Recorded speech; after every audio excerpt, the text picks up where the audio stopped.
Welcome to the Deep Dive. And today we're doing something, well, pretty unique. A deep dive into ancient laws. Specifically, Leviticus chapter 20 from the Hebrew Bible. A single source, but incredibly dense. Exactly, just this one chapter. Our mission is to unpack these, well, divine laws and the, frankly, astonishing punishments laid out in the text. Yeah. You might have a general idea about ancient law, but trust me, this chapter has some real surprises about what they considered sacred and what was, an abomination. And what's really fascinating, I think, is how it's not just about individual actions. Right. It's about the consequences for the whole community and even direct divine intervention mentioned right there in the text. It really gives us this window into the, let's say, the moral and social fabric of that ancient society and the immense importance they placed on holiness, on being distinct. Okay, so let's get into it. The chapter kicks off with some, well, extremely severe rules. Sets the tone immediately. It absolutely does. The very first offense it tackles is sacrificing children to Moloch. Moloch, that's an ancient deity, right? Often linked with child sacrifice. Precisely. And for them, this was like the ultimate spiritual betrayal. The text says the community itself must stone the offender to death. Wow. But what's maybe even more striking is the divine consequence listed. The Lord says he'll set his face against him and cut him off from his people. Cut him off. What does that actually mean in this context? Is it just exile? It seems to mean more than that. Not just being kicked out, but a complete severing from the community, from the covenant, like a spiritual and social, well, annihilation, really. Yeah. Defiling the sanctuary, profaning God's name. These were the reasons given. That's intense. But here's where it gets really interesting, I think. What if the community doesn't act? What if they, as the text says, close their eyes? Yeah, that's a crucial point about, collective responsibility. It seems so. If a community looks the other way, fails to execute the sentence, the Lord says he himself will set his face against him and his family. His family, too. Yes, and will cut them off from their people, along with anyone else who basically followed him into this Molech worship, this prostituting themselves. So inaction implicates the whole group, potentially down the generation. Exactly. The responsibility is shared and the divine consequence expands. The stakes are just incredibly high. Okay, so from this ultimate act of defiance, the text moves pretty quickly to another area, consulting mediums and spiritists. Right. Another forbidden practice. What does bringing this up right after Molech tell us? Well, it frames turning to mediums and spiritists also as prostituting oneself. That's the same language used for idolatry or spiritual unfaithfulness. Okay. The punishment, again, is being cut off from their people. It shows that seeking guidance outside of the approved divine channels was a major breach. And does it say anything about the mediums themselves? It does, later in the chapter, yeah. It's even more explicit. A man or woman who is a medium or spiritist, they must be put to death, stoned. So a consistent, absolute ban on those practices. Very consistent. No ambiguity there. It's about protecting the direct line of communication, it seems. Then the focus shifts, quite abruptly it feels, to family relationships, starting with cursing parents. Yeah, it's concise, but wow, it's potent. Anyone who curses their father or mother is to be put to death. Simple as that. And it adds that phrase. Their blood will be on their own head. Yes. That's like a legal phrase, isn't it? It basically means they're entirely responsible for their own fate. They brought it on themselves. So it underscores the absolute non-negotiable respect required for parents. Yeah. Foundational stuff. Absolutely foundational to the social order described here. Okay, so after that foundational rule, a really significant chunk of the chapter digs into sexual offenses. Lots of them. Yes, a major focus. It's just sexual purity was, well, critical to their concept of holiness. And many carry the death penalty, right, using that same phrase again. Very often, yes. Their blood will be on their own heads. It signals clear culpability. Take adultery, for instance. Okay. If a man commits adultery with another man's wife, with the wife of his neighbor, both the adulterer and the adulteress are to be put to death. Yeah. No exceptions mentioned. Both parties? Yeah. Okay. What about incestuous relationships? Several forms are listed, also carrying the death penalty. Sex with your father's wife, so your stepmother. Right. Both are put to death. Yeah. Sex with a daughter-in-law, same penalty, and it's specifically called a perversion. Mm-hmm. And homosexual acts. The text states, if a man has sexual relations with a man as one does with a woman, both of them have done what is detestable. They are to be put to death. Again, both parties, same penalty. There's also a really specific one about marrying a woman and her mother. Yes, that's deemed wicked. And the punishment is unique here.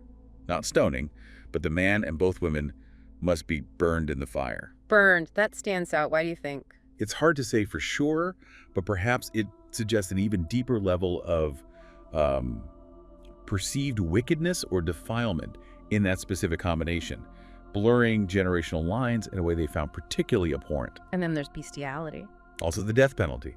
If a man has sexual relations with an animal, he is to be put to death, and you must kill the animal. The animal too. Yes. And similarly, if a woman approaches an animal, kill both the woman and the animal. They're both put to death. It really underscores this idea of extreme defilement, like a violation of the created order itself. So a lot of capital offenses tied to sex and family lines. But you mentioned earlier not all the sexual prohibitions led to death. That's right. And the distinction is interesting. How so? What were the other consequences? Well, other forbidden relationships, while still serious, resulted in different kinds of repercussions. Often things that impacted, say, social standing or lineage. Like what? Okay, so marrying a sister, whether half-sister or full, the text calls it a disgrace. A disgrace, okay. And the consequence. They are to be publicly removed from their people, and the man will be held responsible for dishonoring his sister. So it's social death, public shaming, removal from the community. Not immediate physical death, but still severe. Definitely. Then there's sex during menstruation. The purity rules. Exactly. Both the man and woman involved are to be cut off from their people. Again, that's severing, but perhaps more in a ritual sense here, making them unfit for sacred community life, at least temporarily or until purified. It's about ritual defilement. I see. And what about relations with an aunt? That's another interesting one. Sex with an aunt, either your mother's or father's sister, it's seen as dishonoring a close relative. And the punishment. Both will be held responsible. But specifically, the text says they will die childless. Childless, wow. Yeah. And the same penalty, childlessness, is decreed for a man who marries his brother's wife. It's called an act of impurity that dishonors the brother. So in those cases, the consequence directly impacts the family line, the future. Precisely. It suggests these specific acts corrupt the lineage itself. In a culture where descendants were, incredibly important, being childless was a profound consequence. Okay, so we have this incredibly detailed, very specific, often incredibly severe set of laws. It feels like there must be a bigger picture here, right? What's the underlying reason for all this? That's the key question, isn't it? What ties all these diverse laws, child sacrifice, mediums, parents, sex, purity together? Yeah. And the chapter itself tells us repeatedly. It emphasizes the call to holiness. Holiness. Verses 7 and 8 say, "Consecrate yourselves and be holy, because I am the Lord your God. Keep my decrees and follow them.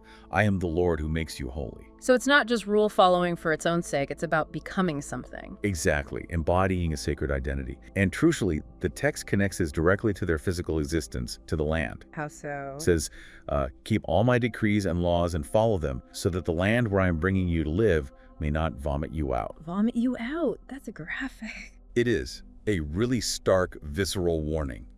It makes holiness not just like a spiritual goal, but essential for their national survival, for actually staying in the promised land. And this sets them apart from the people already there, right? Explicitly, the text says, you must not live according to the customs of the nations I am going to drive out before you. Why not? Because they did all these things, presumably referring to the practices just forbidden. I abhorred them. So it establishes this clear contrast. We are not like them. Precisely. It defines the Israelites by what they don't do, as much as by what they do. It reinforces their unique covenant relationship, and the promise attached is huge. You will possess their land. I will give it to you as an inheritance, a land flowing with milk and honey. So living this distinct holy life, according to these laws, is basically the condition for receiving and keeping that promise. That seems to be the core message. Their way of life is their claim to the land. And then, almost as a final point, the chapter brings up dietary laws too, connecting that to holiness. Yeah, it circles back to it. Reiterates the need to distinguish between clean and unclean animals and birds. Why mention food again here? It reinforces the theme, I think. This constant daily practice of making distinctions. You're told not to defile yourselves with unclean creatures. It ties directly back to Be holy to me, because I, the Lord, am holy, and I have set you apart from the nations to be my own. So even eating becomes an act of maintaining that separation, that holiness. It makes holiness tangible, an everyday embodied practice, not just, abstract rules you think about sometimes. It permeates everything. Wow. Okay. This deep dive into just one chapter, Leviticus 20, has really painted a, incredibly vivid picture. The severity, the specificity, the way individual acts are linked to the community, to God's direct intervention. It's quite something. It really is. It's such a powerful example of how a legal code, an ancient one like this, wasn't just about, crime and punishment, as we might think of it. Right. It's much more. It was about shaping an entire society's identity, its relationship with the divine, its whole place in the world. It was about defining what it fundamentally meant to be set apart. And how deeply that idea was meant to be woven into everyday life, into communal responsibility. Absolutely. It's a stark reminder, I think, that in this particular ancient worldview, holiness wasn't optional. It wasn't just a nice idea.